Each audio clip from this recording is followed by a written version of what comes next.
Hi, I'm Joel Devsky-Devereaux for OzInDi Radio Australia. I'm here with the Holly Hebe star.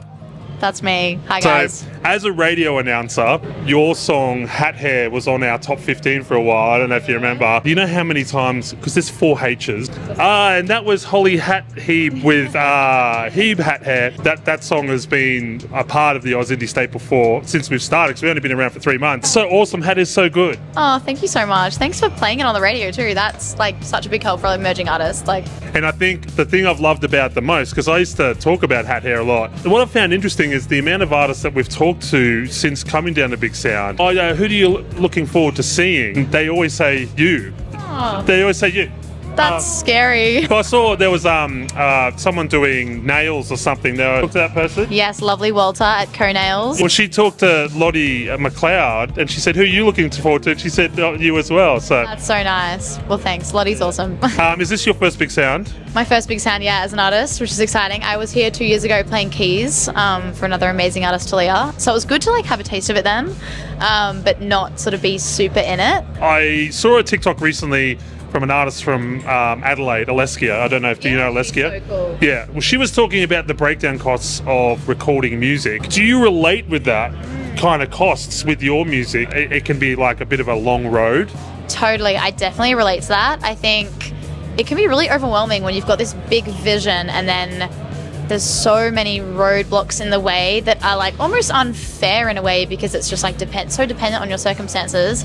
And yeah, that's been something I've had to really kind of adjust to. I've always been very DIY, which I think has been almost a blessing in that way, because I love just kind of making it myself. Obviously getting better at asking for help when I need it, but I love being as involved as possible. High monetary value looming over your head, which I know still exists. Of course, there's so many avenues where it's costly. So if you have that conversation of well, what do I need to do an artist? Well, this is the X amount that you need to spend in order to even, I suppose, be noticed. Totally. And also there's lots of hidden costs that you probably wouldn't think about, even down to PR or even just running meta ads. Well, the federal government did a study recently where they talked about the mid-tier glass ceiling, that we have this gap between being able to be a professional artist and be paid full-time to being a popular artist and still having to work because there's this glass ceiling in between. Do you feel like that can be daunting as well, that you could be succeeding enough but you're always going to be sort of never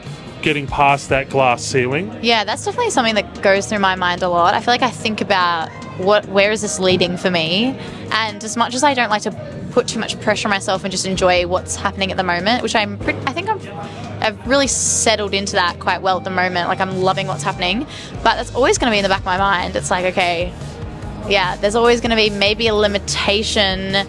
It could be geographical, monetary, etc. Australia is obviously so great. We're very good at nurturing young artists, but then in terms of kind of cracking globally can be so tricky. Oh my goodness.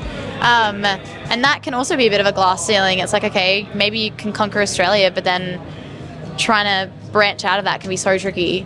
Yeah, definitely something that looms. I try not to focus on it too much. I feel I would get so sad. But that also depends on the conversation of what success means to you as a person. What's the definition of success for you? Not just as an artist, but as a person. Yeah, I think if you asked me last year, it'd probably be kind of different. I think this year my workflow has changed in a way where I've almost rediscovered how much I enjoy playing and making music and just not putting as much pressure. Last year I definitely was got into that hole of oh, I've got to be better, I've got to get more listeners or etc. And it's you can get so caught up in the stats of it all.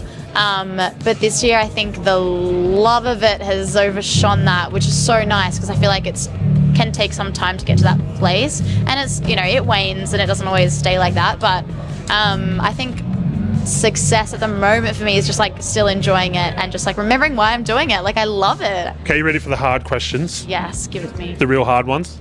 Yeah. People have been stumped all day. I know. Holly Hebe, the legend of Big Sound, is going to say that 3 top artists for all the people out there listening should go check out. Number 1, I'm really loving Lucy Sugerman at the moment. Beautiful voice.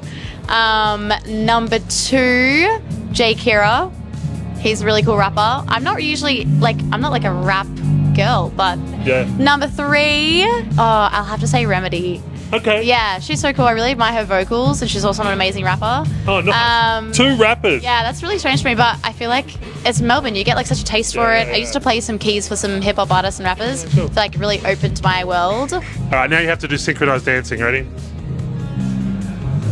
Nailed it. That's about as synchronized as it gets. Thank you, Holly, for your time. Legend. Hi, I'm Holly Hebe, and you're listening to OzInDi Radio Australia. Yay!